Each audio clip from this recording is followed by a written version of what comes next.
আওয়ামী লীগ সরকারের পতনের পর অনেক সাবেক মন্ত্রী, প্রতিমন্ত্রী, এমপি ও আইনশৃঙ্খলা রক্ষাকারী বাহিনীর দাপুটে কর্মকর্তারা গ্রেপ্তার হয়ে এখন ১৪ শিখের বাসিন্দা।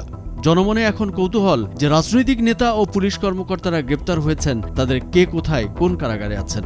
ক্ষমতার দাপটে বিলাসী জীবনযাপনের পর পট পরিবর্তনের সাথে সাথে যাদের কারাগারে ঢুকতে হয়েছে তাদের বেশিরভাগই ডিভিশন পেয়েছেন বলে কারাসূত্রে জানা গেছে।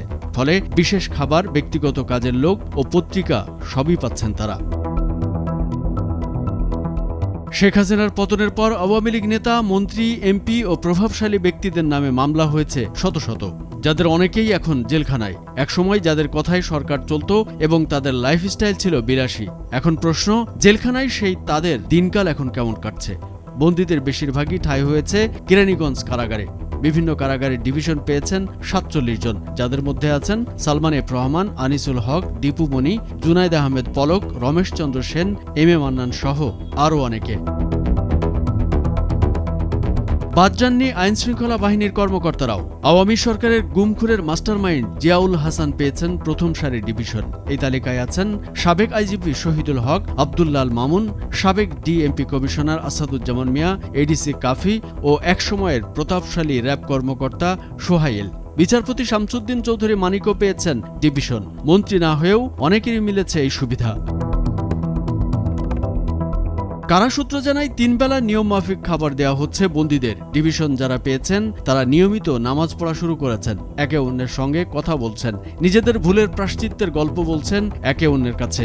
আরেকটি কারাসূত্রে জানা যায়, ছাত্র জনতার আন্দোলন দমাতে দেশের শীর্ষ ধনী সালমান এফ রহমান ও সাবেক আইনমন্ত্রী আনিসুল হকের বর্তমানে কেউ খোঁজখবর নিচ্ছেন না, এমনকি আত্মীয় স্বজনরাও তেমন দেখা করতে আসছেন না। কারা কর্তৃপক্ষ জানায়, ডিভিশন পাওয়া আসামিরা থাকেন আলাদা একটি রুমে, যেখানে থাকে একটি বিছানা, কাঁথা বালিশ, টেবিল, চেয়ার ও ফ্যান, মেলে ব্যক্তিগত টয়লেটের সুবিধাও। প্রতিদিন 2টি পত্রিকা দেওয়া হয় তাদের। খাবারের তালিকায় সকালে থাকে রুটি, সবজি ও ডিম, দুপুরে ভাত, মাছ অথবা মাংস ও ডাল, রাতে ভাত, মাছ ও সবজি। কারা অধিদপ্তরের এআইজি জান্নাতুল ফরহাদ বলেন, অন্যান্য বন্দীদের মতো একই পরিমাণের খাবার পাচ্ছেন তারা, শুধু মাছ মাংস দুবেলা হয়। মাসে একবার দেখা করতে পারেন পরিবারের সঙ্গে, সপ্তাহে একদিন 10 টাকার বিনিময়ে মোবাইল ফোনে কথা বলতে পারেন 10 মিনিট। এছাড়া তাদের দেখভাল করেন একজন কারাকর্মী। সার্বক্ষণিক নজরদারি ছাড়াও প্রতিটি রুমের দায়িত্বে থাকেন কারারক্ষী। এছাড়া অন্য বন্দীদের থেকে ভিআইপিদের মেডিকেল সুবিধাও আলাদা রয়েছে বলে জানা গেছে। কামরুজ্জামান আরিফ, ভোরের কাগজ।